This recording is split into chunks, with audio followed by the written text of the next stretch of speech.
Hi, it's April from the Noble Garden, and I'm out in my garden this morning. It's about 9 o'clock.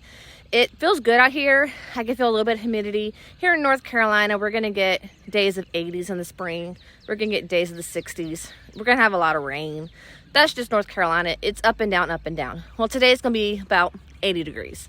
So I wanted to come out early enough to get some work done. I'm about to head into a 6-day work week, and I'm only going to have one day in between to be able to look at the garden. So I just wanted to make sure I come out here and assess it, and that way I can let my husband know what it needs while I'm gone. So the first thing I'm going to assess for, so I'm going to look on this romaine lettuce because it looks really good, but I'm going to look for bugs.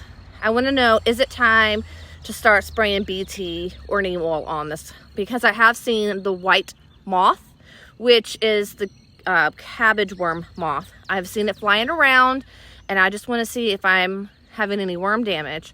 I like to be proactive.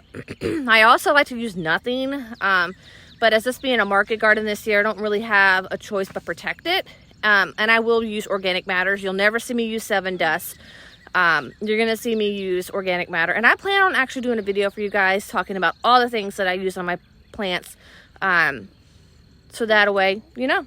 And if you need some advice, you got some advice. So further ado, let's take a look at this romaine lettuce and see if I see any type of bug damage.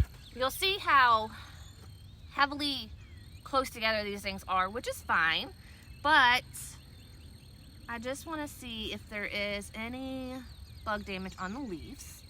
So Savannah, we're just going to look in the leaves. Well, look. Yeah, it looks like something might have been nibbling on that one. Let's look at the green one. There's no bugs down inside, which is a good thing. I don't see any bugs in this one. I'm not really seeing any holes in it. She did point out one that had a hole in it. I did see one little bug crawling on one of them. What type of bug was it? I'm not sure. I do think that we're okay right now. I'm not seeing anything. Not any bug eggs? I'm not seeing nothing, Nana. Nope. Nothing. Nope, I'm not seeing nothing, baby girl. All right, guys. So the romaine lettuce is fine. I'm going to go ahead and take a look at the cabbages and the broccoli right quick.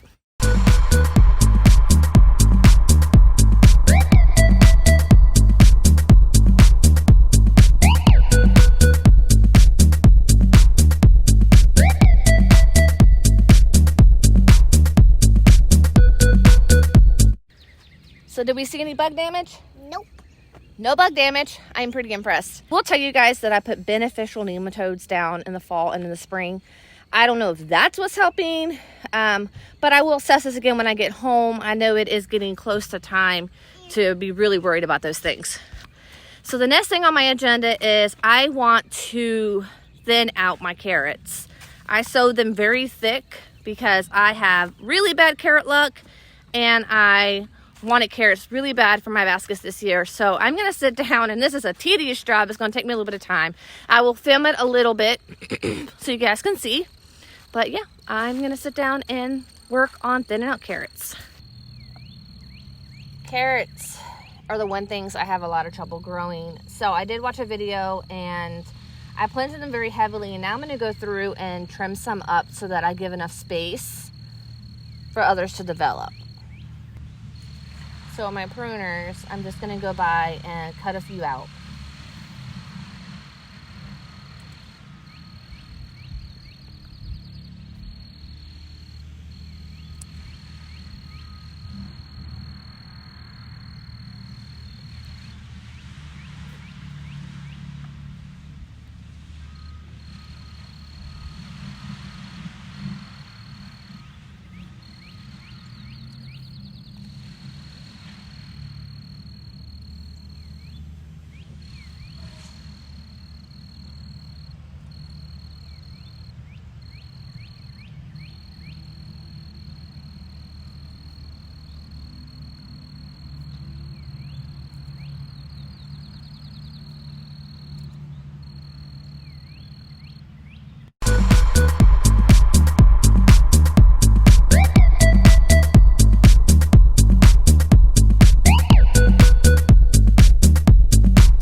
guys, trimming carrots is a tedious job. It's gonna take forever. I wanted to get you guys a little bit of clip, but you see what I'm doing.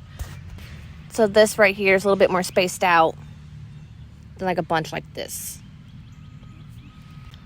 So let me get this work done and then I'll take you around and see what else needs to be done.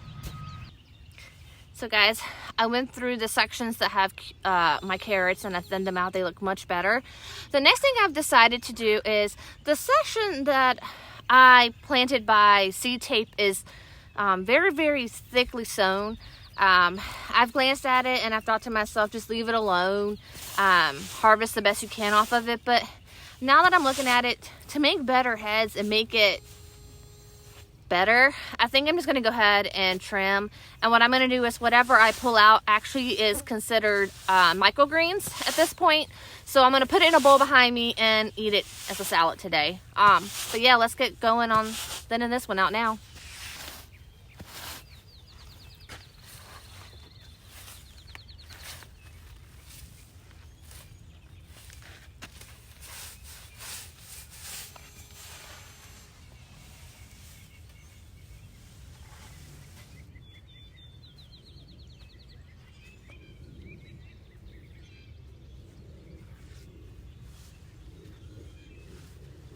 I'm going to thin it out to about 4-6 inches apart maybe.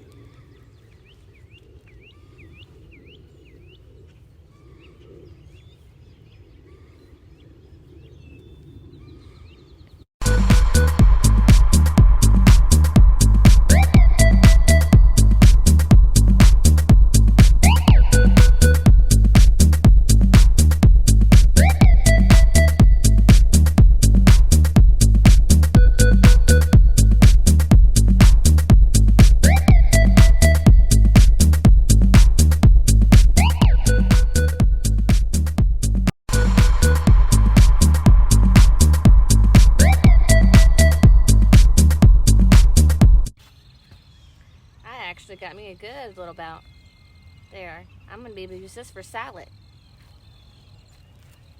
So there it is, thinned out. That gives it enough room to fully grow. Looks much better. This is the second bowl that we're taking in, and then we went ahead and got us some kale so we can make us a good salad. Hey guys, it is now the afternoon. There are a few things I want to get done still before my work week, and one of those is my succession growing of radishes. I want to get another good amount of those in. And then we were looking at bugs this morning, and there's one crop that is very attacked by aphids. And when I went back around this afternoon, I noticed that they have aphids, and that is my pea plant. And so what I'm going to do for that is I'm actually going to take neem oil mixture and take care of that, and I will bring you guys along with that. So right now, let me get this bed ready with my square foot template to put some more radishes in the ground.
Go back in and put the seeds in now that I have the holes in. Guys, I don't know where I did my measurement wrong. Somehow, some way, it got a little screwed up, but it is what it is, and I'm fine with these holes that I've already made. So let's get to planting.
So the last thing we're going to do is we are going to spray this neem oil castor soap with water mixture in all my peas. Now, in case you're wondering what this is, it was just a teaspoon of cold seeded pressed neem oil, maybe a tablespoon of castor soap, and then the rest was just water.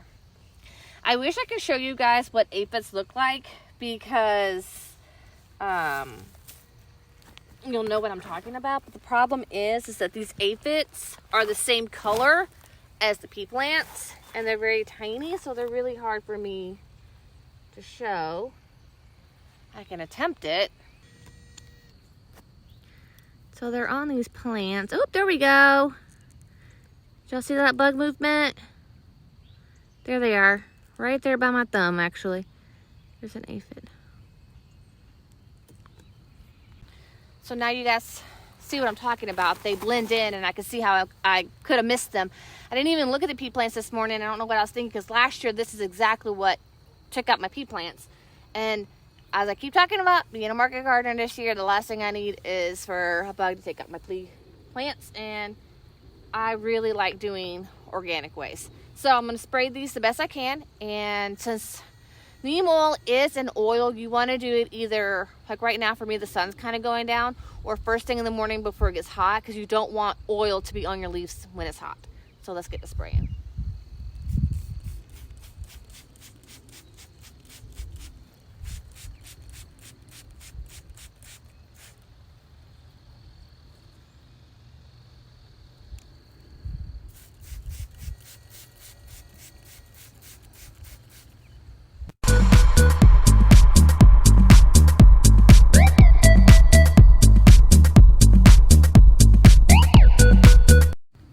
Guys, thank you for hanging out with me.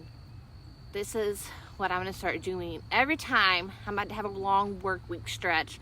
I gotta make sure my garden is in tip-top shape before I leave. If I leave my husband a to-do list, he will do it. The thing is that he doesn't spot things or know what to do with things unless he asks me or I tell him. He's still learning, and I'm grateful for everything that he does for me.